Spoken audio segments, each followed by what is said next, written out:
کہ ابھی تک پتہ نہیں چل رہا کہ حافظ سعد حسین رضوی جو تحریک لبیک کے مرکزی امیر ہیں اور ان کے چھوٹے بھائی انس رضوی وہ کہاں پر ہیں۔ اور شروع میں ہمیں یہ بتایا گیا تھا کہ بہت حالت خراب ہے انس رضوی صاحب کی اور بہت کریٹیکل ہیں، اور یہ کہا گیا کہ سعد رضوی صاحب کو 3 گولیاں لگی ہیں، لیکن بعد میں جو ہمیں معلومات ملیں اور یہ معلومات تحریک لبیک کے قریبی ذرائع سے اور حافظ سعد حسین رضوی صاحب کے قریبی دوستوں سے ہمیں پتہ چلی کہ تینوں بالکل خیر خیریت سے ہیں، حکومت کے کسی ادارے کے پاس نہیں ہیں اور محفوظ مقام پر موجود ہیں۔ اور کچھ دوستوں نے تو یہ بھی بتایا کہ وہ کشمیر پہنچ چکے ہیں۔ تو یہ صورتحال ہے، اور اس صورتحال کے اندر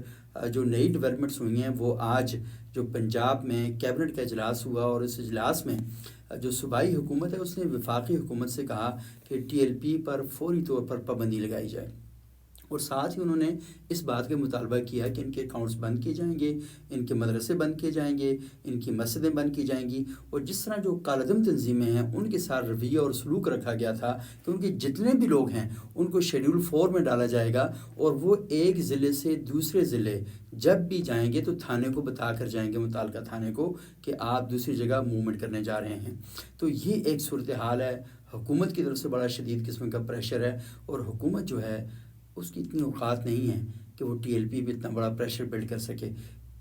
سیدھی سی بات یہ ہے کہ وہ سر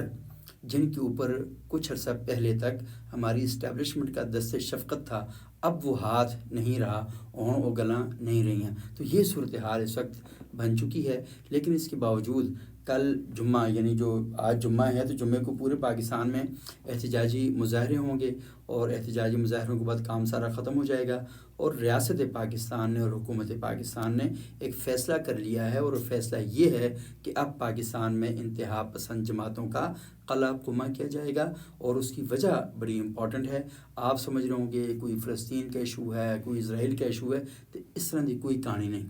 اصل میں کہانی یہ ہے کہ حکومت پاکستان اس وقت عالمی سطح پر بڑے زبردست قسم کے کنیکشن ڈیولپ کر رہی ہے، اور ریاست پاکستان یہ چاہتی ہے کہ اس ملک میں بے روزگاروں کے جو لشکر کے لشکر پیدا ہو رہے ہیں، ان بے روزگاروں کو پاکستان سے باہر جانے سے بچایا جائے، اور وہ یہ سوچ رہے ہیں کہ اس ملک کی اکانومی کو سٹرونگ کیا جائے۔ اور آپ کو علم ہے کہ آج سے کچھ عرصہ پہلے ہمارے جو ہے نا یہ فیلڈ مارشل صاحب عاصم منیر صاحب، انہوں نے ایک بڑی بات کہی تھی، انہوں نے کہا کہ پاکستان کو ملک کو بہتر بنانے کے لیے ہارڈ اسٹیٹ بننا پڑے گا۔ تو یہ جو ہارڈ اسٹیٹ کے مناظر آپ دیکھ رہے ہیں نا، یہ اصل میں اس کی ایک کڑی ہیں، اور ایشو اصل میں یہ ہے